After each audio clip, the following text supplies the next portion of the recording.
হাটাজারি এই উত্তর চট্টগ্রামের মধ্যে ধানের শীষের প্রার্থীকে সর্বাধিক ভোটে বিজয়ী করেছে। এই জন্যই মাননীয় প্রধানমন্ত্রী এখানে আসছেন। এটা এক্সটেন্ড করে ওইদিকে মিলাই দেন, এখানে একটা ভোট বসান। ওকে বিকেল নাগাদ আমাদের যেই অবকাঠামোগত প্রস্তুতি সব শেষ হয়ে যাবে, মানসিক প্রস্তুতি আলহামদুলিল্লাহ শেষ।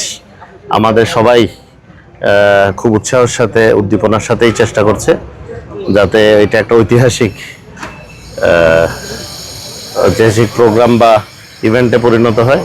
তো আমি বিশ্বাস রাখি হাটাজারি এই উত্তর চট্টগ্রামের মধ্যে ধানের শীষের প্রার্থীকে সর্বাধিক ভোটে বিজয়ী করেছে।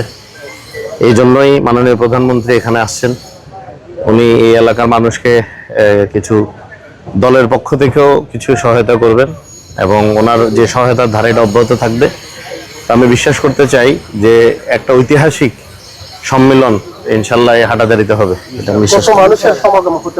হাটাজারিতে সবাই 5 লাখ লোকের মধ্যে 5-7 লাখ লোকই হচ্ছে বিএনপির ভক্ত। তো এখন যে কজন এখানে জায়গা দিতে পারে ওই কজনই থাকবে।